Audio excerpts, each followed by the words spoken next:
स्वागत है दोस्तों। आप सुन रहे हैं कहानी वार्ता। मैं हूं आप सबका दोस्त विक्रम। और आज 15 सितंबर 2025 सुबह के 2:17 पर मैं हांगकांग में डकैती का 5वां भाग रिकॉर्ड करने जा रहा हूं। शुरू करते हैं। 2 दिन बाद रात के 10 बजे मुंबई के एक वीरान समंदर तट से कुछ दूरी पर एक वैन रुकी और उसमें से विनय बरूटा, देवराज चौहान, जगमोहन, अली बख्श बाहर निकले और तट की तरफ बढ़ गए। मध्यम से ठंडी हवा चल रही थी। गर्मी थी। आसमान में तारे चमक रहे थे। हवा में समंदर की महक शामिल थी। यहाँ यहाँ की जमीन रेतीली थी। आसपास पेड़ खड़े थे। दूर दूर तक सन्नाटा पसरा पड़ा था। 7-8 मिनट तक पैदल चलने के बाद वो समंदर के किनारे पर पहुंचे। वहां किनारे पर एक बोट खड़ी दिखी। मोटर बोट की रोशनियां गुल थीं, परंतु उसकी मौजूदगी का एक स्पष्ट एहसास हो रहा था। पास पहुंचकर विनय बरूटा ने किसी को ऊंचे स्वर में पुकारा। तुरंत ही बोट की तरफ से अंधेरे में जवाबी आवाज आई। चलने को तैयार हो? बरूटा ने ऊंचे स्वर में पूछा। तैयार हैं, हम तुम्हारा इंतजार कर रहे थे। आवाज आई और कोई बोट से किनारे पर आ गया। ये कितने लोग हैं? देवराज चौहान ने पूछा। 2। तुम्हें जानते हैं? किसी के द्वारा पहचान है, इतना ही जानते हैं। तुमने पेमेंट नहीं देनी है, वो हिसाब मैं कर चुका हूं, विनय बरूटा ने कहा। सुबह तक ये तुम तीनों को हांगकांग पहुंचा देंगे। कोई समस्या नहीं आएगी। ये समंदर के रास्ते अक्सर हांगकांग जाते रहते हैं। मैं परसों हांगकांग पहुंचकर तुम्हें फोन करूंगा। एक खबर और सुन लो, तुम्हें बताना भूल गया था। क्या? सुनीलकर वानखेड़े के हाथों में पड़ गया है, बरूटा ने बताया। ओह, कब? परसों शाम को। लेकिन ये खबर मुझे आज ही पता चली। सुनकर अफसोस हुआ, देवराज चांद बोला। उसने कोई लापरवाही की होगी। चलें, जगमोहन बोला। वो तीनों बोट में चले गए। बरूटा तब तक वहां रहा जब तक वो बोट वहां से रवाना नहीं हो गई। फिर वो वापस चल पड़ा। हांगकांग पहुंचने का सफर शुरू हो गया। अगला दृश्य। रात का 1 बज रहा था। होटल के कमरे में सूजन कारपेट, लुइस, पीटर मैसन, वानखेड़े, सुधीर कावले मीटिंग चल रही थी। सिर्फ 15 मिनट पहले ही वे यहाँ इकट्ठे हुए थे। इस होटल के कमरे में लुइस रह रहा था। साथ के कमरे में सूजन ठहरी हुई थी और उसके साथ के कमरे में पीटर मैसन और रॉबर्ट ठहरे हुए थे। रॉबर्ट की तबीयत ज्यादा बेहतर नहीं थी, इसलिए वो गहरी नींद में था। लुइस 40 बरस का, लंबे कद का चुस्त व्यक्ति था। पीटर मैसन शांत सा रहने वाला व्यक्ति लगता था। ये सब हांगकांग पुलिस के जासूस थे। पीटर मैसन ने बात शुरू की। देवराज चौहान अपने 2 साथियों के साथ 10 बजे हांगकांग के लिए निकल गया। तुम्हें कैसे पता? वानखेड़े ने पूछा। मैं उन पर नजर रखे हुए था। वो समंदर में खड़ी बोट से रवाना हुए हैं, पीटर मैसन ने बताया। क्या पता वो हांगकांग ना गए हों, कहीं और गए हों, कावले ने कहा। वो हांगकांग ही गए हैं, पीटर मैसन मुस्कुराया। कैसे पता? देवराज चौहान और उसके दोनों साथियों को जो व्यक्ति छोड़ने आया था, उसका नाम विनय बरूटा है। ये मुझे आज ही पता चला। विनय बरूटा ने जिन लोगों बोट वाले लोगों से संपर्क किया, तो मैं देख रहा था। ये सुबह की बात है। बाद में मैंने उन बोट वालों से संपर्क किया। उन्हें 20,000 रुपया देने पर उन्होंने बताया कि उस आदमी का नाम विनय बरूटा है और वो आज रात 3 लोगों को हांगकांग पहुंचाना चाहता है। बात फिक्स हो चुकी है। तो वो हांगकांग के लिए चल पड़े हैं? वानखेड़े ने गंभीर स्वर में कहा। मैंने पहले ही कह दिया था कि देवराज चौहान रुकने वाला नहीं। वो सोहनलाल को नहीं भूल सकता। वो डिमोरा के धोखे का जवाब जरूर देगा। हमें भी हांगकांग जाना होगा, सुधीर कावले कह उठा। तुम लोगों के बारे में पुलिस चीफ से बात कर ली गई है, लुइस ने कहते हुए सूजन कारपेट पर तीखी नजर मारी। तुम लोग हमारे साथ हांगकांग चल सकते हो।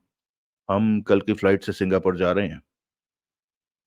हमारा लक्ष्य सूटकेसों वाले हीरे जवाहरातों को हासिल करना, वानखेड़े ने कहना चाहा। ये बातें मैं नहीं जानता, लुइस बोला। पुलिस चीफ ने इतना कहा है कि तुम लोग हांगकांग आना चाहो तो आ सकते हो। इस बारे में सूजन तुम लोगों को बेहतर बता सकती है। तुम मुझसे नाराज हो लुइस? सूजन कारपेट मुस्कुराई। नहीं, लग तो रहे हो। तुमने ऐसे कई काम किए हैं जो मेरी जानकारी में नहीं थे, जबकि इस ग्रुप का चीफ मैं हूं। लगता है तुम्हें बुरा लग गया। सॉरी लुइस, तुम्हें दुखी करने का मेरा कोई इरादा नहीं था। लुइस चुप रहा। सूजन ने जो भी किया है उससे हमारे काम पर कोई असर नहीं पड़ा, पीटर मैसन कह उठा। पर मुझे मालूम होना चाहिए कि ये हिंदुस्तान की पुलिस से बात कर रही है, जबकि हमारा प्लान था कि हम खामोशी से हिंदुस्तान जाकर अपना काम पूरा करेंगे और वापस लौट आएंगे। सूजन ने इंस्पेक्टर वानखेड़े से बात की, डायमंड वॉल्ट के जासूस सुधीर कावले से बात की। ऐसे ग्रुप का चीफ बनने का क्या फायदा जो अपनी मर्जी से काम करे। तुम तो बहुत ज्यादा नाराज हो रहे हो लुइस। सूजन ने गहरी सांस ली। मैक्स फेरी की वजह से तुम ज्यादा सिर चढ़ गई हो, लुइस ने सूजन को घूरा। तुम भूल गए, सूजन कारपेट ने शांत स्वर में कहा। मेरी वजह से ही तुम 2 साल पहले बचे थे जब तुम्हारी गोली निर्दोष आदमी को लग गई थी। मैक्स फेरी तब इतने गुस्से में था कि तुम्हें नौकरी से निकाल देता। जब तुमने मुझे अपनी परेशानी के बारे में बताया तो मैक्स फेरी को तब मैंने ही संभाला था। हाँ, लुइस शांत होता लगा। वो मेरा बुरा वक्त था। ऐसी बातों को भूलो मत लुइस। मैं ऐसा कुछ नहीं करती जिसमें देश का नुकसान हो। लुइस सिर हिलाकर रह गया। तुम दोनों के पासपोर्ट तैयार हैं? पीटर मैसन ने पूछा। हाँ, पर वीजा लगने में 1 दिन का वक्त लग जाएगा, वानखेड़े ने कहा। हम कल हांगकांग जा रहे हैं। सूजन कारपेट ने कावले को देखा। जाना होगा, ये ऑफिस जॉब है। मेरे ख्याल में तुम लोग परसों तक हांगकांग आ ही जाओगे। जानते हो ना कि तुम्हें कहाँ रुकना है? तुम्हारे फ्लैट पर, कावले मुस्कुराया। हाँ, मुझे फोन करके बता देना कि तुम कब आ रहे हो। मैं तुम्हें एयरपोर्ट पर मिलूंगी। ये तुम्हारे फ्लैट पर ठहरेगा? लुइस कह उठा। तुम्हें ऐतराज है? सूजन ने सख्त निगाहों से लुइस को देखा। नहीं, लेकिन मैक्स फेरी को पता चला तो। मैं मिस्टर सुधीर कावले को पसंद करती हूँ। ये बात मैक्स फेरी को भी बता देना। सूजन कारपेट मुस्कुराई। मैंने पहली बार किसी को पसंद किया है और मुझे किसी की परवाह नहीं। मैंने ठीक कहा ना मिस्टर कावले? हाँ सूजन। सुधीर कावले मध्यम सा मुस्कुरा पड़ा। अगला दृश्य। मोटर बोट छोटी थी लेकिन बेहतर थी। बोट के नीचे वाले हिस्से में छोटा सा एक कमरा बना था जो कि छोटा था। उसमें ही देवराज चौहान, जगमोहन, अली बख्श रुके थे। रात वहीं नींद ली। सोने से पहले बोट वालों ने उन्हें कॉफी और बर्गर दिया था। बोट की रफ्तार बहुत तेज रही थी। रास्ते में किसी प्रकार की परेशानी का सामना नहीं करना पड़ा। 14 घंटों का सफर तय करने के बाद वो हांगकांग पहुंचे थे, जबकि हांगकांग में उस वक्त शाम के 5 बज रहे थे। दूर से ही हांगकांग की ऊंची ऊंची इमारतें दिखाई देने लगी थी। बोट वालों ने बोट को 2 किलोमीटर पहले एक वीरान तट पर जा रोका था। यहां से तुम लोगों को आगे का रास्ता खुद ही देखना होगा, एक ने कहा। तुम लोग हांगकांग पहुंच चुके हो। शुक्रिया दोस्त, देवराज चौहान ने कहा। तभी आसमान से एक छोटा सा हेलीकॉप्टर उनके ऊपर से निकल गया। वो तीनों बोट से निकलकर किनारे की रेत पर आ पहुंचे। उनके देखते ही देखते बोट मुड़ी और समंदर में दूर होती चली गई। चलो यहां से, देवराज चौहान बोला। सबसे पहले हमें किसी होटल में टिकना होगा। वो आगे की तरफ बढ़ गए। आसपास पेड़ खड़े थे। सूरज अब नीचे झुकता जा रहा था और सुनहरी हो रहा था। उसकी तेज धूप अब हल्की होने लगी थी। हम बिना पासपोर्ट के हांगकांग पहुंचे हैं, अली बख्श ने कहा। होटल वाले हमारा पासपोर्ट देखना चाहेंगे। फिर भी किसी होटल में इंतजाम हो जाएगा रुकने का, देवराज चौहान बोला। नोट देकर, अली मुस्कुराया। नोटों की भाषा दुनिया के हर देश का नागरिक समझता है, जगमोहन बोला। तभी हेलीकॉप्टर पुनः उनके सिरों के ऊपर से निकला। तीनों ने नजरें ऊपर उठाकर देखा। पेड़ों के पार उन्हें हेलीकॉप्टर जाता दिखाई दिया, परंतु किसी ने भी हेलीकॉप्टर को गंभीरता से नहीं लिया। 15 मिनट पैदल चलने के बाद वो एक छोटी सी सड़क पर पहुंचे। सड़क को देखकर साफ पता चल रहा था कि वो जो ज्यादा इस्तेमाल नहीं होती। इस तरफ ज्यादा लोग नहीं आते। किस तरफ जाना है? जगमोहन ने ठिठक कर सड़क के दोनों तरफ देखा। इस तरफ, कहते कहते देवराज चांद ठिठका। दूर सामने से एक कार आती दिखाई दी। हमें लिफ्ट मिल सकती है, जगमोहन कार को देखते बोला। वो पुलिस कार है, देवराज चांद सतर्क सा कह उठा। उसके ऊपर बत्ती लगी है। उसी पल उसके पीछे एक और कार दिखी, वो भी वैसी ही थी। दो कारें हैं, अली बख्श कह उठा। देवराज चौहान के माथे पर बल पड़े। तभी उनके ऊपर आसमान में पुनः हेलीकॉप्टर आ गया। वो काफी नीचे था। उन्होंने हेलीकॉप्टर को देखा। देवराज चौहान के होंठ सिकुड़ गए। हेलीकॉप्टर पर पुलिस लिखा दिख रहा था।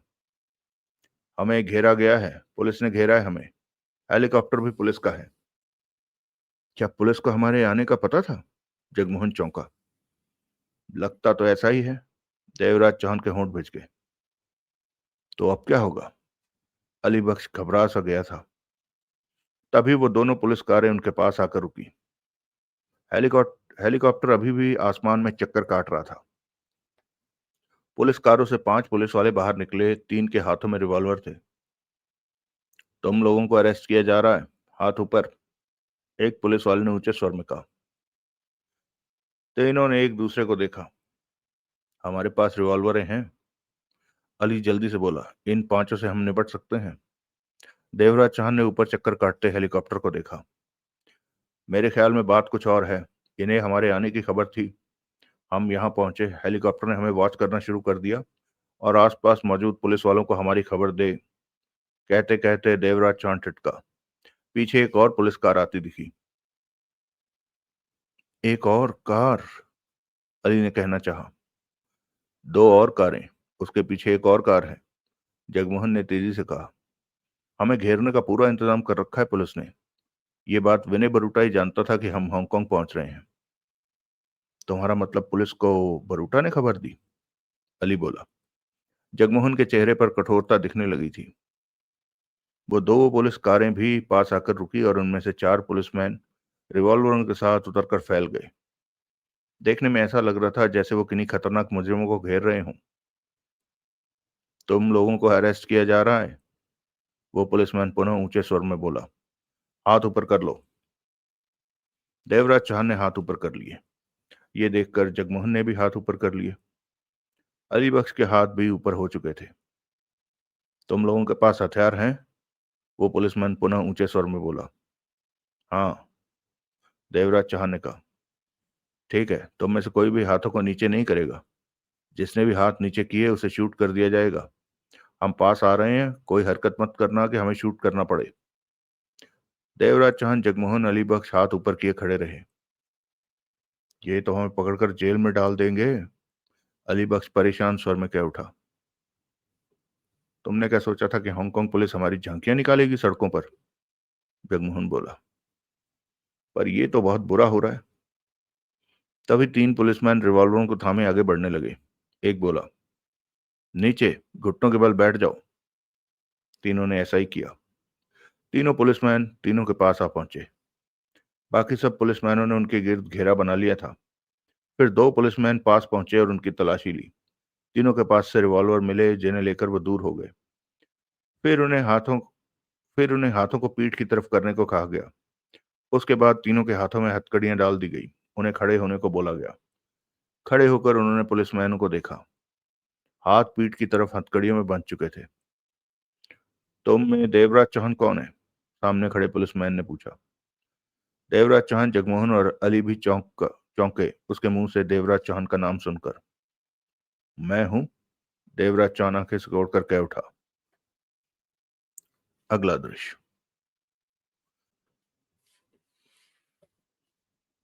देवराज चौहान, जगमोहन और अली बख्श को सख्त निगरानी में हांगकांग पुलिस हेडक्वार्टर ले जाया गया। रास्ते में जगमोहन पुलिस वालों से पूछने की कोशिश में रहा कि उन्हें देवराज चौहान का नाम किसने बताया, किसने खबर दी कि वो हांगकांग पहुंच रहे हैं।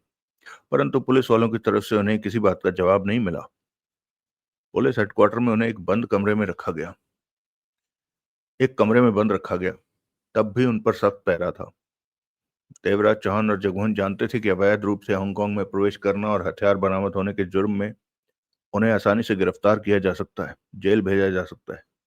परंतु उन्होंने अभी तक पुलिस से गिरफ्तारी का कारण नहीं पूछा था। ना ही पुलिस ने इस बारे में उनसे बात की थी। शाम 8 बजे उनके कमरे का दरवाजा खोला गया। उन्हें बाहर निकाला गया। उनके गिर्द 6 पुलिस वाले थे। घेरे में उन्हें लेकर वो आगे बढ़ गए। जगमोहन ने पूछने की कोशिश की कि उन्हें कहाँ ले जाया जा रहा है, उनके साथ क्या किया जाएगा, लेकिन जवाब में कुछ भी सुनने को नहीं मिला। लिफ्ट द्वारा तीसरी मंजिल पर पहुंचने के बाद उन्हें ऐसे कमरों में ले जाया गया जहां एक बड़ी सी टेबल के गिर्द 6 कुर्सियां पड़ी थी। फर्श पर कारपेट था। एक तरफ बैठने के सोफा रखा हुआ था। वो उन्हें वहां छोड़कर चले गए। तभी उनकी निगाह कमरे की खुली खिड़की पर पड़ी जहां एक व्यक्ति खड़ा बाहर देख रहा था। उसने पैंट कमीज पहनी हुई थी। सिर के बालों से वो बड़ी उम्र का लग रहा था। वो उसी प्रकार बाहर देखता रहा। देवराज चांद ने कुर्सी खींची और उस पर बैठकर सिगरेट सुलगा ली। ये कौन है? जगमोहन ने देवराज चांद से पूछा। यकीनन पुलिस वाला ही है, देवराज चांद ने शांत स्वर में कहा। इसे पता है कि हम यहाँ हैं, फिर भी ये हमारी तरफ नहीं पलट रहा। जगमोहन का स्वर तीखा हो गया। हम इसे आसानी से संभाल सकते हैं, ये अकेला है। अली बख्श बोला। ऐसा सोचना भी मत। ये पुलिस हेडक्वार्टर है और बंद दरवाजे के बाहर पुलिस वाले भी जरूर होंगे। देवराज चांद ने गंभीर स्वर में कहा। बात कुछ और है। अगर हमें गिरफ्तार किया गया होता तो इस तरह इस कमरे में लाकर नहीं छोड़ा जाता। और मैं समझ नहीं पा रहा कि यहाँ क्या बात होने वाली है। ये लोग मेरा नाम भी जानते हैं। गिरफ्तारी से पहले ही इन्हें पता था कि हम हांगकांग पहुंच रहे हैं। स्पष्ट है कि इनकी नजर हम पर हिंदुस्तान से ही है। तभी खिड़की पर खड़ा व्यक्ति पलटा। चेहरा इस तरफ हुआ। वो हांगकांग पुलिस का चीफ मैक्स फेरी था। इस वक्त उसके चेहरे पर शांत गंभीर भाव थे। तीनों की निगाह मैक्स फेरी पर जा टिकी। मैक्स फेरी सामान्य सी चाल चलता आगे बढ़ा और पास आ पहुंचा। कैसे हो दोस्तों? मैक्स फेरी ने शांत स्वर में कहा। तुम कौन हो? देवराज चौहान ने पूछा। हांगकांग पुलिस चीफ मैक्स फेरी। जैम डिमोरा मुझे अच्छी तरह जानता है। मैक्स फेरी मुस्कुरा पड़ा। देवराज चौहान के होंठ सिकुड़ गए। जगमोहन की निगाह मैक्स फेरी के चेहरे पर जा टिकी। तुम जैम डिमोरा को जानते हो? अली ने पूछा। उसकी सारी उम्र यहाँ हांगकांग में ही बीती है। वो ड्रग्स किंग रहा है तो पुलिस चीफ उसे क्यों नहीं जानेगा? सबकी निगाह मैक्स फेरी पर रही। मैक्स फेरी एक चेयर पर बैठ गया। तुम लोग जैम डिमोरा के लिए ही हांगकांग में आए हो? मैक्स फेरी बोला। तो तुम्हें सब मालूम है? देवराज चाहन बोला। काफी कुछ मालूम है। हमारा आना भी मालूम था? हाँ। हमारे आने की खबर किसने दी? हांगकांग पुलिस विभाग के 4 जासूस तब से ही इंडिया के मुंबई नाम के शहर में काम कर रहे थे हीरे जवाहरात मुंबई जब से डिमोरा के हीरे जवाहरात मुंबई पहुंचे थे। तुम लोग मेरे जासूसों की नजर में थे। मेरे जासूसों की नजर में ही रहकर तुम लोगों ने डायमंड वॉल्ट में डकैती की। उसके बाद जो हुआ हमने सब देखा। सब पता है। उसके बाद भी तुम पर मेरे जासूसों की नजर रही। तुम लोगों में क्या चल रहा है हमें पता चलता रहा। तुम देवराज चौहान हो ना? हाँ।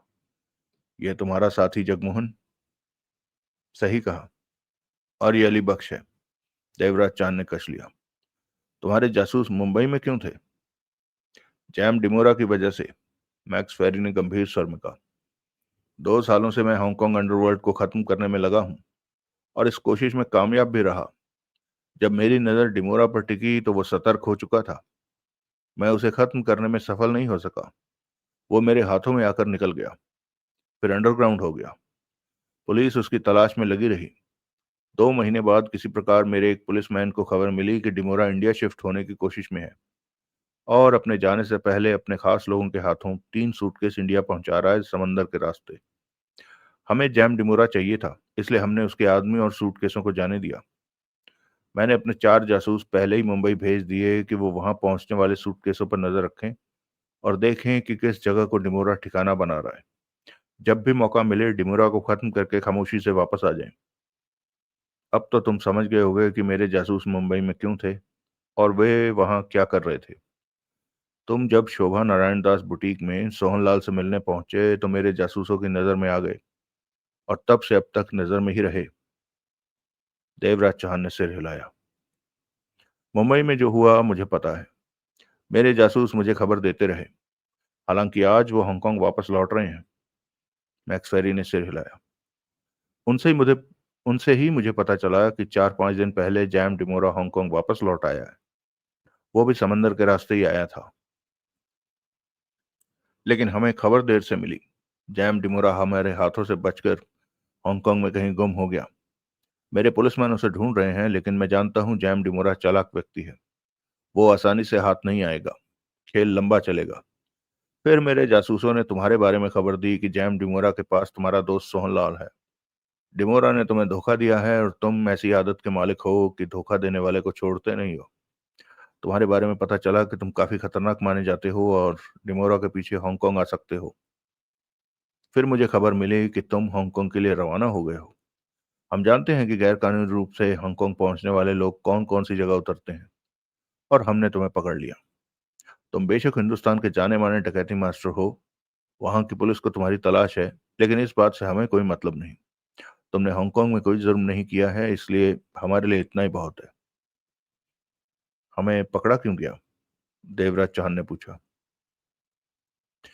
मैंने जो जो बातें तुमसे की, इससे तुम्हें तुम्हारे काफी सवालों का जवाब मिल गया होगा। मैक्सवेरी बोला। हाँ, बहुत कुछ मालूम हो गया, लेकिन अभी तक मैं तुम्हारी मंशा नहीं समझ पाया कि मुझे क्यों पकड़ा गया। तुम लोगों ने गैर कानूनी ढंग से हांगकांग में प्रवेश किया है। साथ में हथियार भी बरामद हुए हैं। ये एक ऐसा जुर्म है कि तुम लोग 10-10 साल के लिए जेल भेजे जा सकते हो।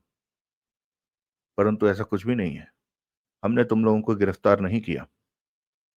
तो तुम लोग जैम डिमोरा के लिए हांगकांग आए हो। डिमोरा का शिकार करना चाहते हो। हमें पता चल चुका है कि तुम डिमोरा का शिकार करने की काबिलियत रखते हो।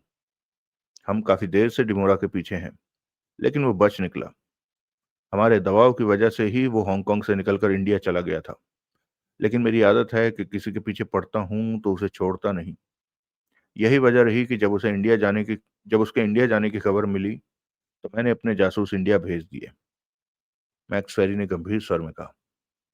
मैं सारे हालातों से वाकिफ हूँ। तुम्हारे हालात, जैम डिमोरा के हालात और इंडिया के हालात। तुमने जैम डिमोरा के लिए डायमंड वॉल्ट में डकैती की कि हीरे जवाहरात डिमोरा को वापस देकर सोहनलाल को छुड़ा सको।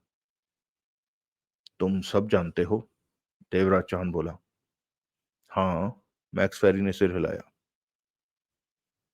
मैं भी सब जानना चाहता हूँ। तो ये बातें करके वक्त क्यों खराब कर रहे हो? काम की बात होनी चाहिए। तुमने ठीक कहा देवराज चौहान। मैक्सवेरी ने टेबल पर हाथ फैलाकर कहा। तुम लोगों के लिए ये नया शहर है। यहाँ के रास्तों के लिए अनजान हो। जबकि डिमोरा के पास हांगकांग में ताकत है। ऐसे में डिमोरा से झगड़ा लेने में तुम लोगों को समस्या हो सकती है। तुम लोग डिमोरा के खिलाफ हो और मैं तुम लोगों की सहायता करना चाहता हूँ। मतलब कि पुलिस हमारा साथ देगी? हाँ। इसमें पुलिस का क्या फायदा? हमारा लक्ष्य डिमोरा को खत्म करना है। वो फिर किसी और देश में चला जाए, इससे पहले ही उसे खत्म कर देना होगा। तुम चाहते हो कि मैं हांगकांग पुलिस के लिए काम करूं? काम तो तुम अपने लिए करोगे। हांगकांग पुलिस तुम्हारा साथ देगी ताकि मैं डिमोरा को मार सकूं। सही बात। पर मेरा टारगेट कुछ और है। क्या? मैंने तीन तीन काम करने हैं। एक तो सोहनलाल को डिमोरा की कैद से निकालना है। दूसरे, वो सारे हीरे जवाहरात लेने हैं जो उसने मेरे से छीने थे। तीसरा काम यह है कि वो किसी को ब्लैकमेल कर रहा है। वो ब्लैकमेलिंग का सामान हासिल करना है। इन कामों को पूरा करने के लिए तुम्हारा जैम डिमोरा से सामना जरूर होगा। तब तुम उसे मार सकते हो। वो भी मुझे मार सकता है। तुम खतरनाक हो, तेज हो। शायद डिमोरा को खत्म कर दो। इस बीच पुलिस तुम्हारे साथ होगी। हमारी कोशिश भी जारी रहेगी कि जैम डिमोरा को हम ढूंढें ढूंढें और मार दें। मैक्स फेरी ने कहा। तुम्हें यह पता करना होगा कि जैम डिमोरा ने हीरे जवाहरात कहाँ रखे हैं। तुम्हें यह पता करना होगा कि सोहनलाल कहाँ है या ब्लैकमेलिंग का सामान कहाँ है। देवराज चौहान चुप रहकर बोला, हांगकांग पुलिस इस काम में मेरे साथ है। श्योर, डिमोरा के कई लोग मेरे हाथों से मारे जा सकते हैं। परवाह नहीं, वो अंडरवर्ल्ड के लोग हैं। मैगी के वॉल्ट के बारे में जानते हो? मैक्स फेरी ने देवराज चौहान की आंखों में देखा। कुछ चुप्पी के बाद मैक्स फेरी ने कहा, मैगी के वॉल्ट के बारे में तुम क्या जानते हो, वो कहो, फिर मैं बताऊंगा।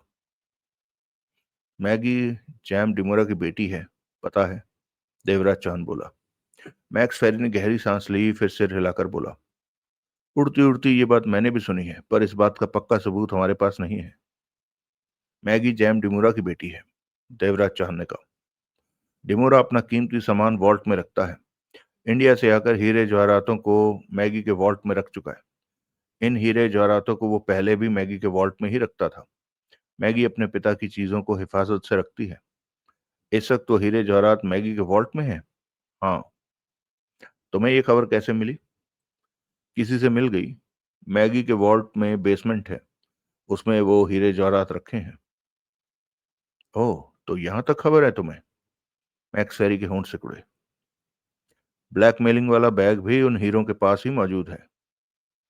मतलब कि 3 में से तुम्हारी 2 चीजें वॉल्ट के बेसमेंट में मौजूद हैं। देवराज चौहान ने सिर हिलाया। और सोहनलाल? उसका पता लगाना है। तुम वॉल्ट के बारे में क्या कर सकते हो? देवराज चौहान ने पूछा। मैं समझा नहीं। किसी कानून के तहत पुलिस वॉल्ट के बेसमेंट तक जा सकती है? नहीं, पुलिस के पास ऐसा कोई अधिकार नहीं। वो प्राइवेट वॉल्ट है, पुलिस उसके भीतर नहीं जा सकती। मैक्स फेरी ने सोच भरे स्वर में कहा, सुना है मैगी के वॉल्ट में चोरी छिपे घुसना भी मुमकिन नहीं है। देवराज चौहान ने गहरी निगाहों से मैक्स फेरी को देखा। जगमोहन और अलीबख्श शांत बैठे बातें सुन रहे थे। तुम हिंदुस्तान के जाने माने डकैती मास्टर हो, क्या मैगी के वॉल्ट में जा सकते हो? मैक्स फेरी ने पूछा। कह नहीं सकता, देवराज चौहान ने कहा। क्या मतलब? मैं अभी तक नहीं जानता कि मैगी के वॉल्ट की सुरक्षा के क्या इंतजाम है। कुछ भी नहीं जानते इस बारे में? हिंदुस्तान में रहकर ये जानकारी नहीं मिल सकती थी। हांगकांग पहुंचा हूं तो मालूम हो जाएगा। पर मैंने यही सुना है कि मैगी के वॉल्ट की सुरक्षा के इंतजाम जबरदस्त हैं। तुम्हें किसी ऐसे इंसान का पता है जो मैगी के वॉल्ट के सुरक्षा इंतजामों को जानता हो? देवराज चौहान ने पूछा। मैं ऐसे किसी आदमी को नहीं जानता, कभी जानने का सोचा भी नहीं, मैक्स फेरी ने गंभीर स्वर में कहा। महीना भर पहले ही उड़ती उड़ती खबर मिली कि मैगी जैम डिमोरा की बेटी है। इस बारे में मैगी से पूछा? कोई फायदा नहीं, वो इनकार कर देगी। देवराज चौहान ने नई सिगरेट सुलगाई और बोला, तुम ऐसे किसी इंसान की तलाश करो जो मुझे मैगी के वॉल्ट के सुरक्षा इंतजामों के बारे में बता सके। मैं मालूम करूंगा। तो तुम मैगी के वॉल्ट में घुसने की सोच रहे हो? अभी मैं कुछ नहीं सोच रहा, हालातों की जांच करूंगा। जैसा कि तुमने अभी कहा कि वो हीरे जवाहरात मैगी के वॉल्ट में रखे जा चुके हैं, उन्हें लेने तो वॉल्ट में जाओगे? मेरी पहली जरूरत सोहनलाल है, और उसकी तुम्हें कोई खबर नहीं कि वो कहां पर है। तलाश करूंगा। तो तुम 3 लोग हो। मेरे ख्याल में ये संख्या कम है। मैं हांगकांग में जंग जीतने नहीं आया, ये छोटी सी लड़ाई है, देवराज चौहान ने कहा। जैम डिमोरा के सामने पड़ने को तुम छोटी सी लड़ाई कह रहे हो? ये ठीक नहीं सोच रहे तुम। अब मेरी क्या पोजीशन है हांगकांग में? देवराज चौहान ने पूछा। तुम आजाद हो, पुलिस तुम्हारे साथ है। मैं तुम्हें अपने फोन नंबर के अलावा कुछ ऐसे नंबर दूंगा कि जरूरत पड़ने पर तुम पुलिस की फौरन सहायता ले सको। हम चाहते हैं हो सके तो तुम डिमोरा को खत्म कर दो। मैं कुछ कहूं? जगमोहन बोला। कहो। मैक्स फेरी ने जगमोहन को देखा। तुम हांगकांग पुलिस के चीफ हो और तुम लोगों के पास हर तरह की ताकत है। इस पर भी जैम डिमोरा को खत्म नहीं कर पा रहे और हमसे आशा रखते हो कि हम डिमोरा को खत्म कर दें। अजीब बात है ना तुम्हारी। हमारे पास वो ताकत नहीं है जो तुम लोगों के पास है। मतलब? हम कानून से बंधे हैं, अपनी सीमा को पार नहीं कर सकते। हमने वर्दी पहन रखी है। मैक्स फेरी ने जगमोहन से कहा। हमारा कुछ भी करना लोगों की नजर में फौरन आ जाता है। हम अपनी सीमा से बंधे हैं, परंतु तुम लोग किसी बंधन में नहीं हो। जहां भी जाना चाहो जा सकते हो। तलाशी के लिए वारंट की जरूरत नहीं। किसी को शूट करने के लिए सोचने की जरूरत नहीं। बेहिचक किसी की टांग तोड़ सकते हो। तुम लोगों का काम कानून को तोड़ना है, जबकि हम कानून के दायरे में रहकर काम करते हैं। मेरा ख्याल है कि डिमोरा के मामले में तुम लोग हमसे बेहतर काम कर सकते हो। तुम लोग जो भी करोगे उसका हमें नहीं पता होगा, जबकि पता होगा। जैम डिमोरा के मामले में हांगकांग की पुलिस तुम लोगों के साथ है। तुम लोग कुछ भी करो, पुलिस तुम लोगों के पीछे नहीं आएगी। ये बहुत बड़ी राहत है तुम लोगों के लिए कि कानून का डर नहीं होगा तुम लोगों को। तुम लोगों को हथियार चाहिए, हम देंगे। आदमियों की जरूरत है तो हम देंगे। छिपने के लिए जगह चाहिए तो हम देंगे। शर्त सिर्फ ये है कि तुम लोगों के कदम सिर्फ जैम डिमोरा के खिलाफ उठने चाहिए। जगमोहन सिर हिलाकर रह गया। अली बख्श ने पहलू बदला। तुम्हें कोई आइडिया नहीं कि डिमोरा कहां पर हो सकता है? देवराज चौहान ने पूछा। नहीं। मैक्स फेरी ने इंकार में सिर हिलाया। हम चूक गए। डिमोरा के हांगकांग में आने की खबर देर से लगी हमें। उसके साथियों की भी कोई खबर? जरा भी नहीं। वो लोग इस वक्त बहुत सावधानी बरत रहे हैं और ज्यादा लोगों के संपर्क में नहीं है। मैक्स फेरी ने टेबल पर उंगलियां थपथपाकर कहा। परंतु एक रास्ता मैं तुम लोगों को सुझा सकता हूं। क्या? मैगी डिमोरा की बेटी है। तो वो जरूर जानती होगी कि डिमोरा कहां पर है। वो तुम्हें डिमोरा तक पहुंचा सकती है। फिर तो तुम्हें मैगी से पूछताछ करनी चाहिए, देवराज चौहान बोला। नहीं देवराज चौहान, जैसा कि मैंने कहा है, पुलिस की अपनी सीमा होती है। यहाँ का कानून सख्त है। पूछताछ में मैगी का इतना कहना ही बहुत होगा कि वो जैम डिमोरा नाम के किसी व्यक्ति को जानती नहीं। बात यहीं पर खत्म हो जाएगी। उसका वकील पूछताछ में उसके साथ होगा, वो मैगी को ले जाएगा। मैगी मशहूर वॉल्ट की मालकिन है। उसकी उम्र ना देखो, हैसियत देखो। पुलिस किसी भी हाल में मैगी के साथ सख्ती से पेश नहीं आ सकती। लेकिन ये काम तुम आसानी से कर सकते हो। कैसे? देवराज चौहान की आंखें सिकुड़ी। मैगी का अपहरण करो। जगह मैं दे दूंगा जहां उसे रख सकते हो। उस पर सख्ती करो कि वो डिमोरा के बारे में बता दे। तुम भी तो ये काम कर सकते हो। उसे शो मत होने दो कि ये काम पुलिस वालों का है। हम फंस जाएंगे। डिमोरा को क्यों भूलते हो, जो अपनी बेटी को गायब पाकर उसकी तलाश करेगा? वो ऐसा कोई सबूत ढूंढ लेगा कि पुलिस ने यह काम किया है। वो प्रेस को सबूत दे देगा। वैसे भी वॉल्ट की मालकिन पर पुलिस द्वारा हाथ डालना ठीक नहीं। बात ऊपर तक भी जा सकती है। सरकारी एजेंसियां भी जांच कर सकती हैं और पुलिस का रोल सामने आ जाएगा। हम एक हद से ज्यादा आगे नहीं बढ़ सकते, परंतु तुम कुछ भी कर सकते हो। पुलिस खामोशी से तुम्हारी सहायता करेगी। तभी दरवाजा खुला और दो आदमी ट्रे में कॉफी के प्याले और स्नैक्स वगैरह लेकर भीतर आए और टेबल पर रखकर वापस चले गए। दरवाजा बंद हो गया। सबने अपनी अपनी कॉफी संभाली। मैगी पर हाथ डालने से तुम्हारा काम जल्दी बन सकता है, मैक्स फेरी ने कहा। मैं तुम्हारी बात पर गौर करूंगा। मैक्स फेरी ने फिर कुछ नहीं कहा। क्या सब पुलिस वालों को पता होगा कि हमारी सहायता की जा रही है? देवराज चौहान ने पूछा। यह काम गुप्त तौर पर होगा और खास पुलिस वालों को ही यह बात पता होगी, मैक्स फेरी बोला। तुम ऐसे किसी आदमी का पता लगाओ जो मैगी के वॉल्ट की सिक्योरिटी के बारे में जानकारी दे सके। ऐसे को मैं ढूंढने की कोशिश करता हूँ। मैगी के दिन रात का टाइम टेबल पता है? वो कब कहाँ मिलती है? मालूम करके बता दूंगा। हम आजाद हैं। पूरी तरह, मैक्स फेरी ने कहा। कहाँ रुकना चाहोगे? किसी होटल में। चाहो तो तुम लोगों को रहने को पुलिस हेडक्वार्टर में भी कमरा मिल सकता है। यहाँ? पुलिस हेडक्वार्टर में? जगमोहन के होठों से निकला। सबसे सुरक्षित जगह होगी तुम लोगों के लिए, मैक्स फेरी ने कहा। नहीं, पुलिस हेडक्वार्टर में रहना ठीक नहीं होगा, देवराज चौहान ने कहा। जैम डिमोरा के साथ हमारा मामला कहीं का कहीं तक पहुंच सकता है। यहाँ रहने से तुम लोगों को परेशानी हो सकती है और हमें भी। फ्लैट का इंतजाम भी हो सकता है, मैक्स फेरी बोला। वो ठीक रहेगा। और किस चीज की जरूरत पड़ेगी तुम लोगों को, हथियारों के अलावा? हथियार तुम लोगों को मिल जाएंगे। कार के साथ ऐसा ड्राइवर जो हांगकांग की सड़कों को अच्छी तरह जानता हो। ये इंतजाम भी हो जाएगा। कब तक?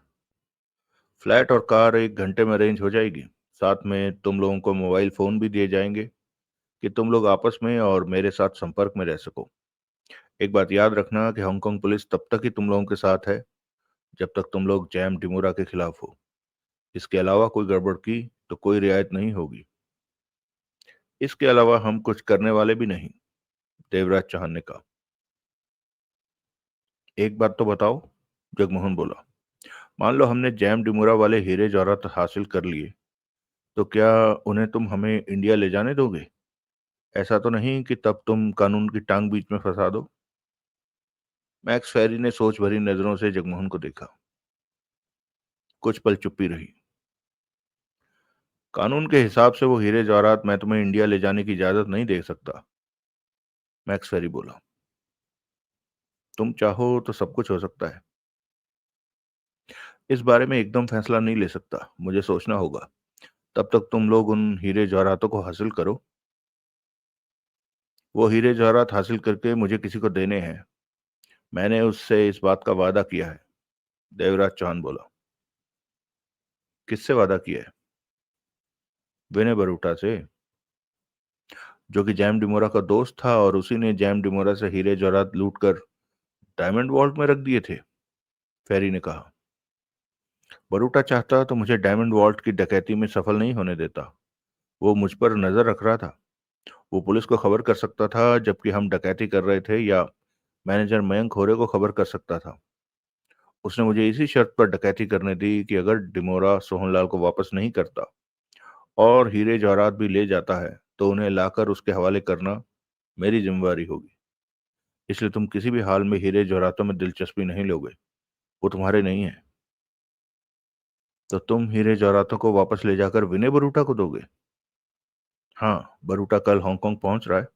हो सकता है हीरे जवाहरात हासिल करके यहीं पर उसके हवाले कर दूं। यहीं पर?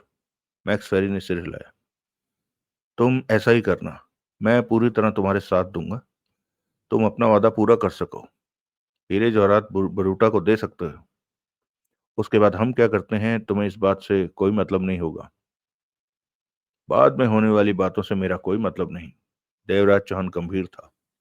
मैक्स फेरी ने जेब से मोबाइल निकाला और कुर्सी से उठकर खिड़की के पास पहुंचकर किसी को फोन किया और 5 मिनट बात करने के बाद पास आकर बोला, तुम लोगों के लिए फ्लैट का इंतजाम हो गया है और एक कार के साथ ड्राइवर भी। वो ड्राइवर तुम तीनों को एक एक मोबाइल फोन भी दे देगा। फ्लैट में खाने पीने का सामान मौजूद है। हर सुबह एक पुलिस वाला सादे कपड़ों में वहां आया करेगा और खाने पीने का सामान पहुंचाता रहेगा। अखबार भी दे जाएगा। किसी और चीज की जरूरत हो तो उससे कह सकते हो। इसके अलावा 2 पुलिस वाले हर वक्त फ्लैट पर नजर रखेंगे। ऐसा क्यों? जगमोहन बोला। तुम लोगों की लड़ाई जैम डिमोरा से है। वो दोनों पुलिस वाले तुम लोगों को सुरक्षा देंगे। वो सादे कपड़ों में होंगे। तुम लोग अगर कहीं जाते हो तो वो दोनों या उनमें से एक तुम लोगों के पीछे जाएंगे। तुम लोगों को इस बारे में सोचने की जरूरत नहीं है। ये पुलिस का काम है। हमें करते रहने दो। तुम लोग अपना काम करो। पुलिस तुम लोगों के काम आएगी। पुलिस से तुम लोगों को परेशानी नहीं होगी, मैक्स फैरी ने गंभीर स्वर में कहा। हम पर नजर रखने की क्या जरूरत? जगमोहन ने कहना चाहा। इसे नजर रखना मत कहो, हम तुम्हें सुरक्षित रख रहे हैं ताकि जैम डिमोरा का मुकाबला हर तरह से कर सको। हम तुम पर ही निर्भर नहीं है, अपनी भी कोशिश कर रहे हैं कि जैम डिमोरा तक पहुंच सकें। तुमने मैगी की दिनचर्या के बारे में मालूम करके मुझे बताना है, देवराज चौहान बोला।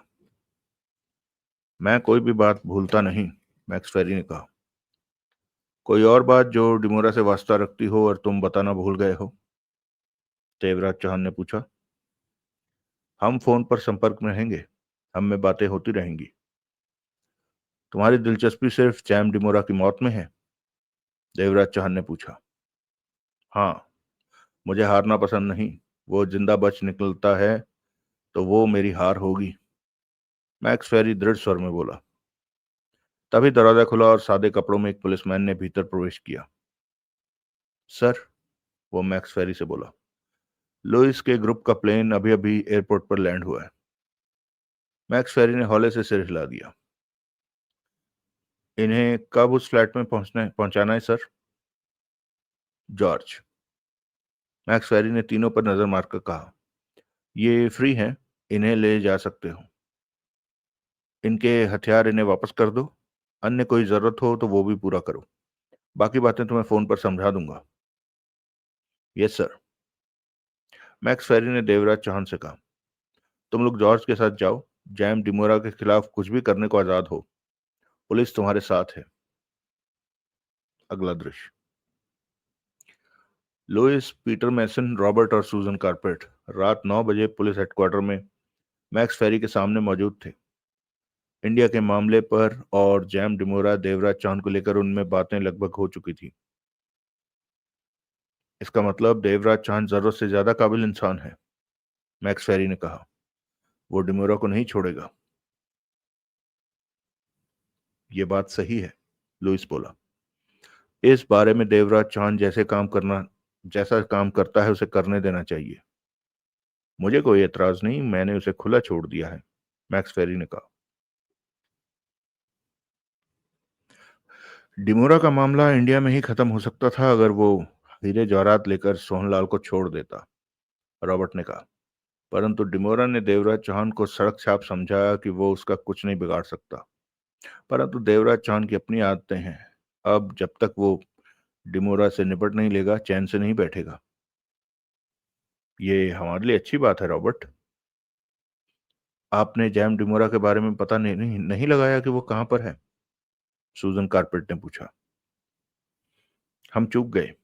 हांगकांग वो किस तरफ से पहुंचा, कौन से तट पर उतरा, हम भांप नहीं सके। उसके आने की खबर भी तुम लोगों ने देरी से दी। हमारी तैयारी भी पूरी नहीं थी, मैक्स फेरी बोला। और सोहनलाल की कोई खबर? नहीं। आपके मुखबिर क्या कर रहे हैं? वो खबरें पाने की कोशिश में लगे हैं, लेकिन जैम डिमोरा इस बार जरूरत से ज्यादा सावधानी बरत रहा है कि पुलिस से दूर रह सके। वो जानता है कि पुलिस उसका क्या हाल करेगी। वो अपने हीरे जवाहरात मैगी के वॉल्ट में पहुंचा चुका है। ये देवराज चौहान का कहना है। मैगी जैम डिमोरा की बेटी है। जैम डिमोरा की बेटी है मैगी?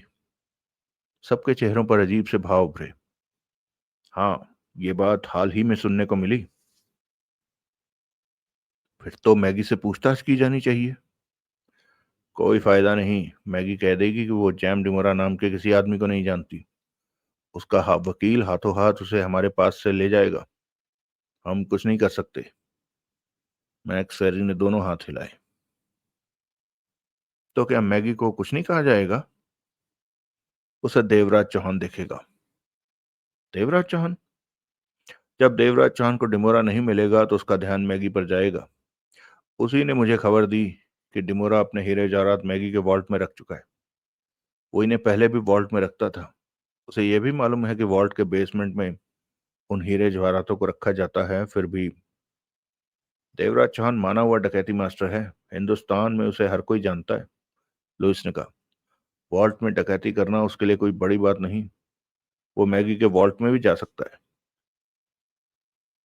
देवराज चौहान जानता है कि मैगी के वॉल्ट में सुरक्षा के पुख्ता इंतजाम है। तो क्या वो पीछे हट जाएगा? नहीं, वो इस बारे में सोच रहा है। मेरी उससे बात हुई है। वो मैगी के वॉल्ट के सुरक्षा इंतजामों के बारे में जानना चाहता है। ओह। देवराज चौहान इस वक्त सोच रहा है।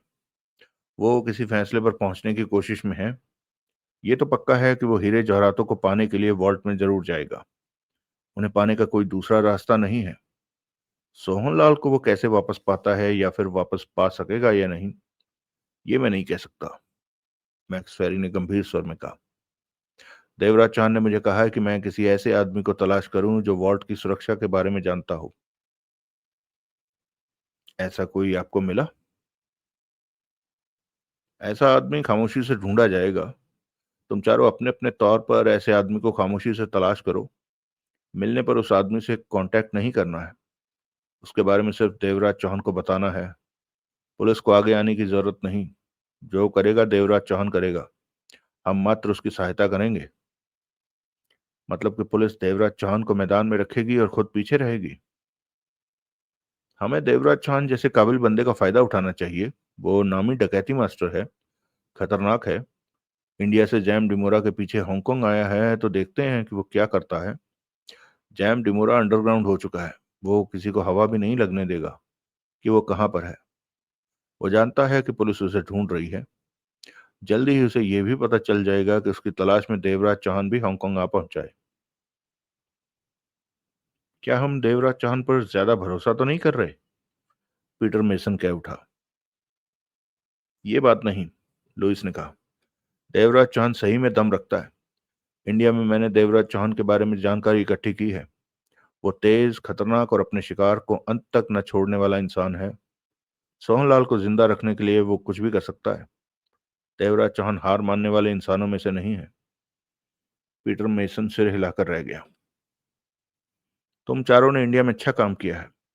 अगर डिमोरा को शूट कर देते तो और भी बढ़िया रहता।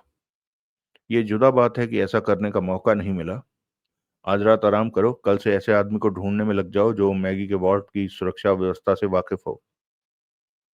वो उठकर चले गए। सूजन कारपेट वहां रह गई। मैक्स फेरी ने सूजन कारपेट को देखा। जीजू, सूजन ने सोच भरे स्वर में बोला, मैंने तुम्हें सुधीर काबले के बारे में बताया था। वो जो डायमंड वॉल्ट का जासूस है, जिसके बारे में स्विट्जरलैंड से पता किया, जहां उसने जासूसी की ट्रेनिंग ली। वही। सूजन ने सिर हिलाया। वो कल इंस्पेक्टर वानखेड़े के साथ हांगकांग आ रहा है। ये तुम इंडिया से फोन करके बता चुकी हो? मैक्स फेरी ने सामान्य स्वर में कहा। पर यह नहीं बताया कि सुधीर कावले को मैं पसंद करने लगी हूं। ओह। मैक्स फेरी ने सूजन का को देखते हुए सिर हिलाया। उसमें ऐसा क्या खास है जो? खास का तो पता नहीं, पर मैंने उसे पहली नजर में ही पसंद कर लिया था। वो भी तुम्हें पसंद करता है? कह नहीं सकती। उसकी तरफ से मामला कुछ ढीला है। शायद वो सोच रहा है। तो इसमें मैं क्या कर सकता हूँ? मैंने उसे बताया है कि मैक्स फेरी मेरा जीजा है। तुम मुझसे ठीक तरह से पेश आना। तो तुम्हें लगता है कि मैं उससे ठीक तरह से पेश नहीं आऊंगा? मैक्स फेरी मुस्कुराया। उसकी एक समस्या है, उसका हल भी तुम्हें निकालना होगा। क्या? इस बारे में कावले के आने पर कल बात करेंगे, सूजन ने कहा। वो अच्छा इंसान है। तो तुम दिल हार चुकी हो सुधीर कावले से? कोई पसंद नहीं आ रहा था। दिल तो कभी हारना ही था। अब कावले पसंद आया तो हार गई। बेहतर होगा ये खबर तुम अपनी बहन को बताओ। मार्था को तुम ही बता देना, सूजन मुस्कुराई। अगर सुधीर कावले भी तुम्हें चाहता होता तो बात कुछ और ही थी, सूजन। मेरे ख्याल में सब ठीक हो जाएगा। वो यहाँ मेरे फ्लैट पर रुकेगा। तुम्हारे फ्लैट पर? हाँ जीजू। मार्था को ये पसंद नहीं आएगा कि। सब ठीक है जीजू। कावले समझदार और अच्छा इंसान है। हम करीब रहेंगे तो हम में अच्छी दोस्ती हो जाएगी। तुम्हारी मर्जी। मैक्स फेरी ने कंधे उचकाए। मैं मार्था को ये बात जरूर बताऊंगा। जरूर बताना। सूजन मुस्कुराई और उठ खड़ी हुई। चलती हूँ जीजू। अभी फ्लैट को ठीक करना है, साफ सफाई करनी है। कल कावले आने वाला है, कहकर सूजन कारपेट बाहर निकलती चली गई। मैक्स फेरी कुछ पल वहीं खड़ा रहा, फिर बुदबुदा उठा। जब किसी से प्यार होता है तो ऐसा ही होता है। मुझे भी ऐसा ही हुआ था जब मार्था से प्यार हुआ था मुझे। अगला दृश्य।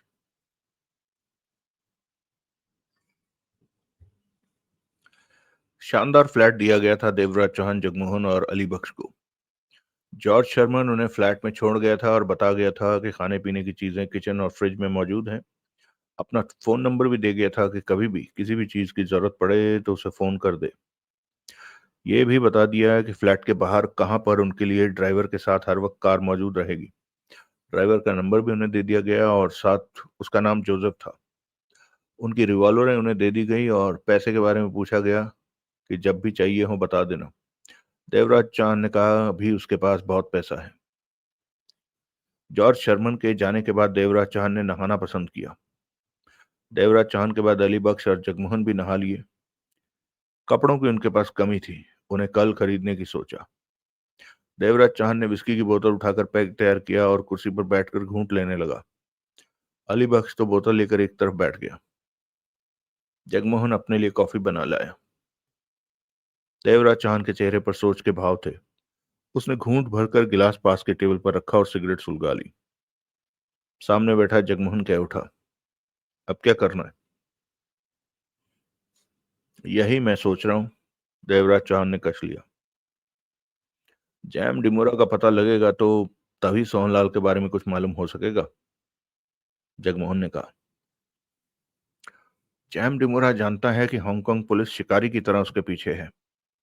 वो खुले में नहीं आएगा और इस तरह छिपा रहेगा कि उसकी हवा भी कोई न जान सके। वो हमसे नहीं, पुलिस से छिपकर रह रहा है। देर सवेर उसे पता चल जाएगा कि हम भी हांगकांग में हैं। हमारी वो परवाह नहीं करेगा, देवराज चौहान बोला। अब तक उसके व्यवहार से यही समझ आ चुकी है कि वो हमें कुछ नहीं समझता और हमारी चिंता वो जरा भी नहीं करेगा। जैसे भी हो हमें जैम डिमोरा को ढूंढना होगा, जगमोहन ने कहा। इसके लिए उन लोगों की तलाश करनी होगी जो जैम डिमोरा के टच में रहते हैं। हालांकि इन हालातों में जैम डिमोरा बहुत सतर्कता बरत रहा होगा कि पुलिस की नजरों से दूर रहे। वो कम लोगों के संपर्क में होगा। देवराज चौहान ने गिलास उठाकर घूंट भरा। गिरीश सोनी का कहना है कि अपने हीरे जवाहरातों का संग्रह वो मैगी के वॉर्ड में पहुंचा चुका है। वो पूरी तरह निश्चिंत होगा कि हीरे जवाहरातों तक हम नहीं पहुंच सकते। इसी तरह सोहनलाल को भी सुरक्षित कहीं रख दिया होगा जहां हम ना पहुंच सकें। मेरे ख्याल में वो हमारी जरा भी परवाह नहीं कर रहा होगा। सोहनलाल को भी वॉल्ट में रखा जा सकता है। देवराज चांद ने आंखें सिकोड़कर जगमोहन को देखा। वो उसकी बेटी का वॉल्ट है। वॉल्ट में उसकी पूरी चलती होगी। मैगी डिमोरा की हर बात मानती होगी। सोहनलाल को वॉल्ट में रखा जा सकता है। यह भी संभव है कि वो खुद भी वॉल्ट में छिप गया हो। देवराज चौहान जगमोहन को देखता रहा। जची नहीं बात? बात तुम्हारी सही है, देवराज चौहान ने कहा। ऐसा हो तो बड़ी बात नहीं, परंतु हमें इस बात की पक्की खबर चाहिए। मेरे ख्याल में इस वक्त डिमोरा के पास उम्मी खुराम और सैम होंगे, या फिर एक दो खास लोग, बस। इन्हें भी ढूंढ निकालना इन हालातों में आसान नहीं होगा। आसान होता तो पुलिस इन तक पहुंच चुकी होती। हमारे पास सबसे शॉर्टकट रास्ता मैगी है, देवराज चौहान ने कहा। मैगी? मैक्स फेरी कहता है कि मैगी को जैम डिमोरा की पूरी खबर होगी। मैगी से काफी कुछ जाना जा सकता है। इसके लिए उसका अपहरण करना होगा, उसका मुंह खुलवाना होगा। मैगी बताएगी? गिरीश सोनी का कहना है कि मैगी खतरनाक है। उसने लड़ाई का हर दाव पेच सीख रखा है। ऐसे लोग सख्त तरह के होते हैं।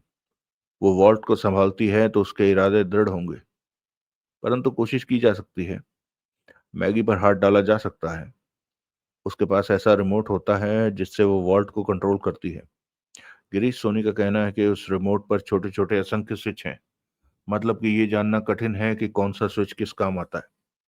अगर ये पता चल जाए तो वॉल्ट में प्रवेश करना बहुत आसान हो जाएगा। ये पता लगना तो कठिन है। हाँ, ये पता नहीं लग सकता। मैगी का खास आदमी जॉन राइट उस रिमोट को इस्तेमाल करना जानता है, परंतु ये नहीं पता कि जॉन राइट से रिमोट के बारे में जाना जा सकता है या नहीं। पुलिस हमारे साथ है जैम डिमोरा के खिलाफ, हमें इस मौके का फायदा उठाना चाहिए। जॉनी राइट को यह भी पता हो सकता है कि वॉल्ट में जैम डिमोरा या सोहनलाल को तो नहीं रखा गया। जरूरी नहीं कि उसे पता हो। जरूर पता होना चाहिए। क्यों? जैम डिमोरा या सोहनलाल वॉल्ट में हैं तो उन्हें सुबह शाम खाना दिया जाता होगा। इसके लिए मैगी को एक मददगार की जरूरत जरूर रहेगी, और उसका विश्वासी आदमी जॉनी राइट है। संभव है उन्हें खाना देने का काम जॉनी राइट के हवाले हो। मैगी दूसरों की नजरों से छिपकर अकेले इस काम को नहीं संभाल सकती।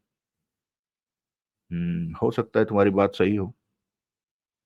मेरे ख्याल में सबसे पहले जॉनी राइट पर हाथ डालना सही रहेगा, देवराज चौहान सोच भरे स्वर में बोला। जॉनी राइट के एकाएक गायब हो जाने से मैगी सतर्क हो जाएगी? मतलब? जॉनी राइट के गायब होने पर मैगी अगर वॉल्ट में डिमोरा या सोहनलाल को रखा है तो उन्हें वहां से निकालने की कोशिश करेगी। वो अपनी भी सुरक्षा बढ़ा सकती है, जगमोहन ने कहा। मैगी ऐसा कुछ नहीं करेगी। मैक्स फेरी का कहना है कि वो वॉल्ट में प्रवेश नहीं कर सकते। हांगकांग का कानून ही ऐसा है। ऊपर से मैगी की पहुंच ऊपर तक है। मैक्स फेरी ने कोई गलत काम किया तो वो फौरन ऊपर रिपोर्ट कर देगी। मैगी ऐसी बात से जरा भी डरने वाली नहीं। जॉनी राइट के एकाएक गायब हो जाने को मैगी किस तरह लेगी? तब वो बहुत परेशान होगी और जॉनी राइट की तलाश करेगी। वो पुलिस के पास भी जा सकती है, जबकि पुलिस को सब पता होगा कि क्या हो रहा है। ये काम पुलिस का है, तब मैगी से बात करना, देवराज चौहान ने कहा। इस तरफ हमें नहीं सोचना है। पुलिस हमारा साथ दे रही है तो हमें इसका फायदा उठा लेना चाहिए। इससे हमारे रास्ते आसान हो सकते हैं। यही सोच रहा हूँ। जॉनी राइट का मुंह खुलवाना ज्यादा आसान होगा मैगी की अपेक्षा। हम जॉनी राइट से यह भी जान सकते हैं कि वॉल्ट में प्रवेश करने का आसान रास्ता कौन सा है। जॉनी राइट को इतना डरा देना होगा कि वो हमारी हर बात का जवाब दे। अगर वो सख्त किस्म का इंसान हुआ तो, जगमोहन ने कहा। वो कितना भी सख्त क्यों ना हो, उसका मुंह खुलवाना है तो खुलवाना ही है। देवराज चांद का सर सख्त हो गया। संभव हुआ तो उससे वॉल्ट की सुरक्षा के बारे में भी जानकारी हासिल की जाएगी। जगमोहन ने फौरन कुछ नहीं कहा। जितना वक्त बीतता जाएगा, जैम डिमोरा खुद को और सुरक्षित कर लेगा। हमें जल्दी से हरकत में आना। जॉनी राइट के गायब होने की बात मैगी जैम डिमोरा को बताएगी, जगमोहन ने सोच भरे स्वर में कहा।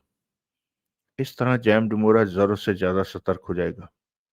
मेरे ख्याल में तो सीधा मैगी पर हाथ डालना बेहतर होगा। तब वो लापरवाह होगी। और तुम्हारा मतलब कि जॉनी राइट के अपहरण के बाद मैगी कहीं गायब भी हो सकती है? क्या ऐसा संभव नहीं? इसलिए संभव नहीं कि पुलिस वाले गुप्त रूप से तब मैगी पर नजर रख रहे होंगे। मैं मैक्स फेरी से कहकर इस बात का इंतजाम करा दूंगा कि वो कहीं छिप ना सके। देवराज चांद ने जगमोहन को देखा। शायद मैगी जैम डिमोरा से मिलने उसके पास जाती हो। वो ऐसी गलती नहीं करेगी। जैम डिमोरा इन हालातों में मैगी से दूर रहना ही पसंद करेगा। बेहतर होगा कि मैक्स फेरी से कहो कि मैगी की निगरानी करे। ये बात मैं अभी कह देता हूँ। देवराज चांद ने फोन उठाया और मैक्स फेरी को फोन किया। बात हो गई। मिनट भर बात करने के बाद देवराज चांद ने फोन बंद करते हुए कहा, मैक्स फेरी कहता है कि मैगी पर नजर रखी जा रही है। मतलब कि पुलिस अपना काम अच्छी तरह कर रही है। पुलिस जैम डिमोरा को छोड़ने वाली नहीं। मेरे ख्याल में जैम डिमोरा हांगकांग से निकल जाने की चेष्टा कर सकता है। हांगकांग में उसके लिए ज्यादा खतरा है, तो वो ऐसा कर सकता है, जगमोहन बोला। हमें जैम डिमोरा को उलझा देना चाहिए कि हांगकांग से निकलने का ख्याल कुछ आगे बढ़ा दे। मतलब कि हमें जॉनी राइट का अपहरण जल्दी से करना होगा ताकि डिमोरा अपनी सोचों में उलझ जाए। उसे लगे कि जॉनी राइट के बाद उसकी बेटी मैगी का भी अपहरण किया जा सकता है। वो चिंता में पड़ेगा और हांगकांग से जाने की जल्दी नहीं करेगा। ये अच्छा आइडिया है, जगमोहन ने सिर हिलाया। जॉनी राइट पर हम कल हाथ डालेंगे। मैक्स फेरी से बात करना, देवराज चांद ने कहना चाहा। हम मैगी का अपहरण कर सकते हैं, जगमोहन बोला। फिर डिमोरा से मैगी का सौदा कर सकते हैं। सोहनलाल हमें वापस मिल सकता है इस तरह। यह सबसे आसान रास्ता है सोहनलाल को पाने का। देवराज चांद ने होंठ सिकोड़कर जगमोहन को देखा। ये तुमने अच्छा सोचा। उसके बाद हीरे जवाहरातों को पाने के लिए हमें वॉल्ट में डकैती तो करनी ही होगी। मैगी के बदले हम डिमोरा से सोहनलाल के साथ हीरे जवाहरातों का सौदा नहीं कर सकते। वो एक ही बात पर सौदा करेगा। मतलब कि सोहनलाल हमें मिल गया तो हमारे आधे से ज्यादा काम हो जाएगा, जगमोहन ने सोच भरे स्वर में कहा। इसके लिए मैक्स फेरी से बात करनी होगी। देवराज चांद ने फोन पर मैक्स फेरी से बात की। अगर मैं मैगी का अपहरण करना चाहूं तो तुम्हारी क्या राय है? देवराज चांद ने कहा। कर सकते हो, पर आज ही उसने अपने गनमैनों की संख्या बढ़ा ली है, उधर से मैक्स फेरी ने कहा। कितने गनमैन हैं? कुल 8 हैं। पहले 4 हुआ करते थे। आठों रिटायर्ड फौजी हैं। मैगी के अपार्टमेंट से वॉल्ट तक उसके साथ रहते हैं। ऐसा ही वापसी के वक्त या कहीं भी और जाने के वक्त होता है। इसका मतलब मैगी का अपहरण आसानी से नहीं किया जा सकता, देवराज चौहान ने सोच भरे स्वर में कहा। मेरे ख्याल में मैगी ने डिमोरा के कहने पर अपनी सिक्योरिटी बढ़ाई है। देवराज चौहान के चेहरे पर सोच के भाव दिखाई दे रहे थे। तुमने सोचा है कि डिमोरा फिर हांगकांग छोड़कर किसी नए देश जा सकता है? हाँ, इस बात की चिंता मुझे है। मैं भी नहीं चाहता कि डिमोरा हांगकांग से कहीं जाए। मुझे उससे हिसाब बराबर करना है। उसे रोकने के लिए हमें जल्दी ही कुछ करना होगा कि डिमोरा उलझ जाए नए हालातों में और अभी हांगकांग ना छोड़े। इस तरह का जो काम करना है तुमने ही करना है। हम तुम्हारी हर संभव सहायता करेंगे। कल मेरे पास ऐसे पुलिस वाले को भेजो जो मैगी के अपार्टमेंट से लेकर वॉल्ट तक के घर का रास्ता जानता हो और मुझे बता सके कि रास्ते में किस तरह मैगी पर हाथ डाला जा सकता है। उसके गनमैन वॉल्ट आते जाते किस पोजीशन में होते हैं, मतलब कि मैगी के बारे में मैं सब कुछ जानना चाहता हूँ, देवराज चौहान ने कहा। समझ गया। कल तुम्हारे पास किसी को भेजूंगा। मैक्स फेरी की आवाज कानों में पड़ी। जॉनी राइट को जानते हो? वो वॉल्ट का कर्मचारी है और मैगी का करीबी है, मैक्स फेरी ने बताया। क्या ये भी सुरक्षा में ही रहता है? नहीं, ये हमेशा अकेला ही आता जाता है। देवराज चौहान के चेहरे पर सोच के भाव उभरे। जॉनी राइट का भी कुछ करना है? बाद में।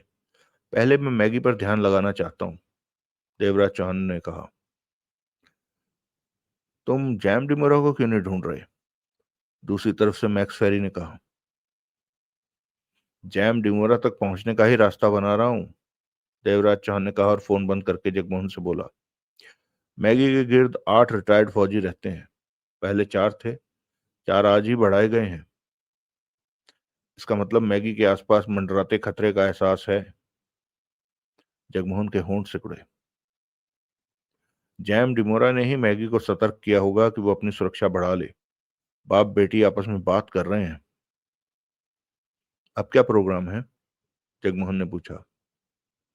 मैक्स फेरी कल सुबह किसी को हमारे पास भेजेगा जो मैगी के बारे में पूरी जानकारी रखता होगा। तो तुमने फैसला ले लिया है कि मैगी का अपहरण करना है? उसी से फायदा होगा।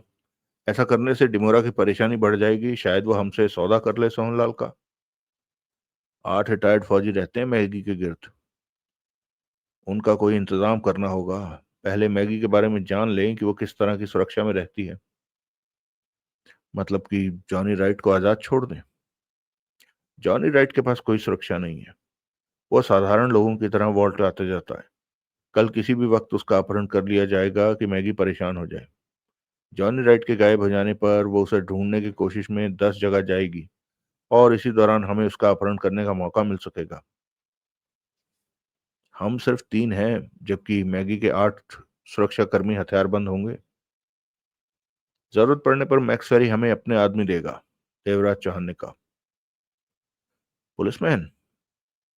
ये मैक्सवेरी के ऊपर है कि वो पुलिसमैन देता है या दूसरे लोग, पर हमारा काम हो जाएगा।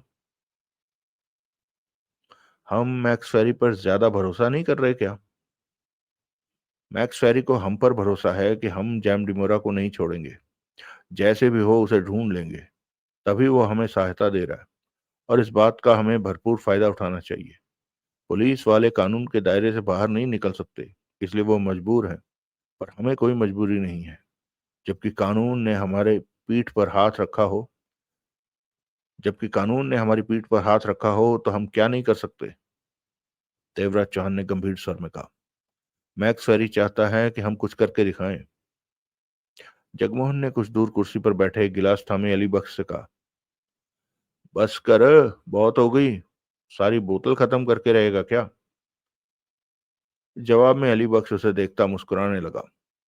सारा चेहरा नशे से भरा हुआ था। चलिए, आज इसे यहीं रोकते हैं।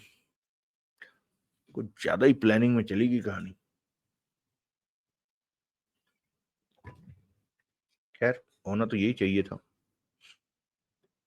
पुलिस का चीफ जो है वो देवराज चौहान की सहायता कर रहा है।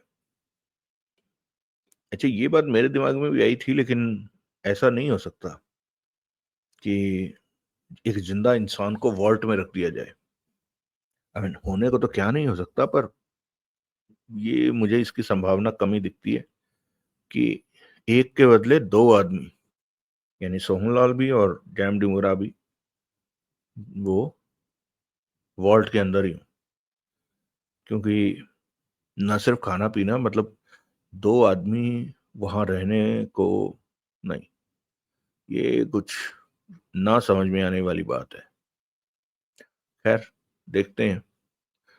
अब अगले भाग में ही पता चल पाएगा कि क्या हुआ है। तो 1 घंटे 5 मिनट की रिकॉर्डिंग हो गई है दोस्तों। चलिए फटाफट आप लोगों के कमेंट्स पढ़ लेते हैं, और उन दोस्तों को भी नाराज नहीं करेंगे जो कहते हैं कि कमेंट के लिए ज्यादा टाइम लगता है। तो फटाफट, सबसे पुराना कमेंट सबसे पहले अमर सिद्धू जी ने कहा है, विक्रम भाई अब कहानी कुछ फीकी सी हो गई है, ऐसे ही ही कि आगे जाकर जरूर गाड़ी लाइन पर आ जाएगी, धन्यवाद। हाँ हाँ, लाइन पर आने वाली है गाड़ी, आ ही गई है समझो। वो जो हेलीकॉप्टर ऊपर उड़ रहा था, मुझे तो लगा था वहीं से एक्शन शुरू हो जाएगा, लेकिन वो कुछ और ही बात निकली। चलिए आगे बढ़ते हैं। आलोक मिश्रा जी कह रहे हैं, thanks big brother, thank you Alok Mishra जी।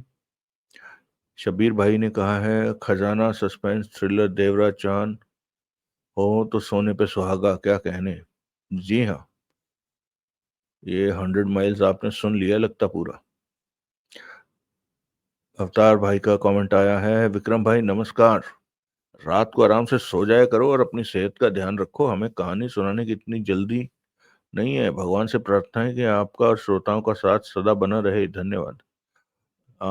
धन्यवाद अवतार भाई, आपने चिंता की। लेकिन शायद आप भूल गए, मैंने आप लोगों को बताया था कि मेरा जो जो काम का साइकिल है ना, वो थोड़ा उल्टा चलता है। हमारी जो मोस्टली कस्टमर्स हैं वो अमेरिका में है, मतलब मालिक भी अमेरिका में है और कस्टमर भी अमेरिका में है। तो जब उनका दिन होता है तो ही हमारा काम चलता है। तो वो मोस्टली जो है, जब भारत में रात होती है तभी होता है, और हम 1 डेढ़ बजे के करीब फ्री हो जाते हैं। हर हाल में 2 बजे तो फ्री हो ही जाते हैं, इसलिए फिर मैं 2 बजे के बाद ही रिकॉर्डिंग करता हूँ। तो वो हो सकता है आपको लगता हो कि अरे माए सुबह सुबह उठ के, मतलब इतना भी, मतलब आप कुछ ज्यादा उम्मीदें लगा ली आपने भाई से। मतलब ठीक है, करूंगा मैं अगर ऐसी जरूरत पड़ी तो, लेकिन इतना भी नहीं। तो हमारा थोड़ा दिन में सोने का प्रोग्राम चलता है जब आप लोग अपना जीवन व्यतीत करते हैं। चलिए खैर, आपने इतना ख्याल रखा मेरा, धन्यवाद। शब्बीर भाई ने 9वें भाग के लिए लिखा है, 100 माइल्स के जबरदस्त। और फिर आगे लिखा है, नागरे केले वाले के इरादे गजाला जैसे हैं, खतरनाक है, लेकिन ज्यादा खतरनाक तो गजाला ही है। हाँ हाँ, गजाला तो भाई वो तो मिसाइलें मारना चाहती है, ये तो बंदा सिर्फ डरा कर कब्जा करना चाहता है। वो तो पहले मिसाइलें मार कर और वहां पर केमिकल अटैक करना और पता नहीं क्या क्या करना चाहती है। लक्ष्मण जी का कमेंट है, आप बहुत सुंदर नरेशन करते हैं, थैंक्स विक्रम भाई। धन्यवाद लक्ष्मण भाई। अवतार भाई का एक और कमेंट है, विक्रम भाई नमस्कार, अनिल मोहन सीरीज का पहला उपन्यास अंडरवर्ल्ड है। अम्म, हो सकता है, मैं कंफर्म नहीं हूँ, लेकिन अगर आप कह रहे हैं तो हाँ, हो सकता है।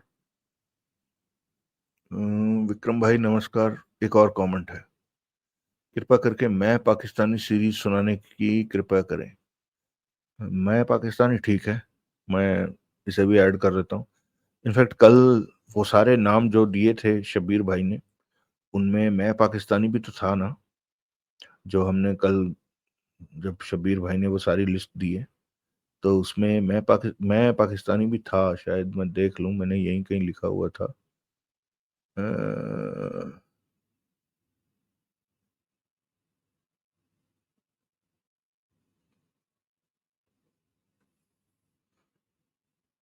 डॉन का मंत्री नहीं, मैं पाकिस्तानी। ठीक है,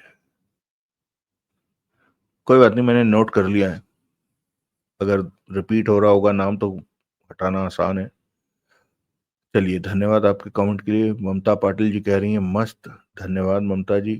सुनील कुमार जी कह रहे हैं विक्रम सर आपका बहुत बहुत शुक्रिया, आप अपने सब्सक्राइबर्स के लिए कितनी मेहनत करते हैं। Again many many thanks, thank you Sunil ji. Shivam Goswami ji ने 52 पत्ते पर कमेंट किया है, थैंक यू शिवम जी। दूसरा कमेंट, मकड़ा सीरीज की नॉवल, मकड़ा सीरीज की नॉवल नहीं समझ में आया। अच्छा, अगले कमेंट में लिखा है मकड़ा सीरीज की नॉवल सुनवाइए। मकड़ा सीरीज किसकी है भाई जी, बता तो दीजिए। मकड़ा सीरीज मिली तो, अगर देवराज चौहान की हुई तो जरूर, नहीं तो लाइव वाले सेक्शन में। लेकिन वहां पर जब तक ये लैपटॉप के क्लेश है तब तक थोड़ा पेंडिंग रहेगा काम, यानी हफ्ते वीकेंड्स पे ही हो पाएगा। कोई बात नहीं, पर खैर आपके सुझाव के लिए धन्यवाद। घूमना फिरना भाई कह रहे हैं पर अच्छा लगता है, लगा बहुत बढ़िया।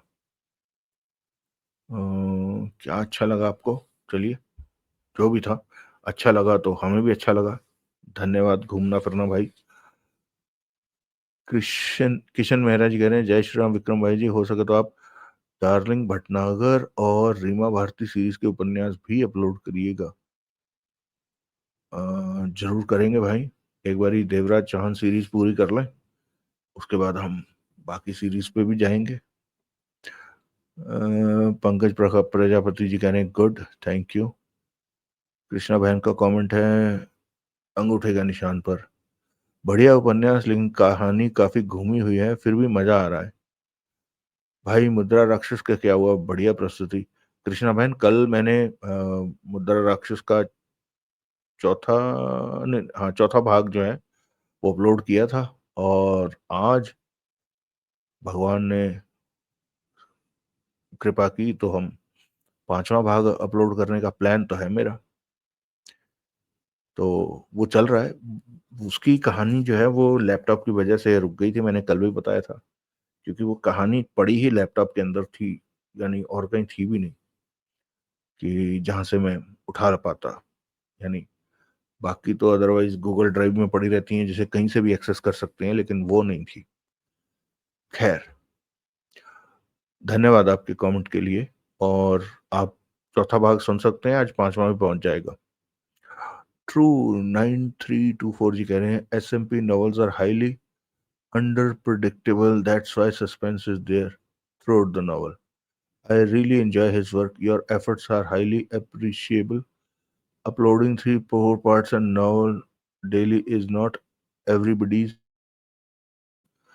हाँ कह सकते हैं, लेकिन वो होता ये है कि मैं धीरे धीरे रिकॉर्ड करता रहता हूँ उन्हें, और फिर एक साथ अपलोड कर देता हूँ। लेकिन यहाँ तो हम एक एक यानी ये जो मेन कहानी हमारी देवराज चौहान वाली है, ये एक एक एपिसोड ही चलता है।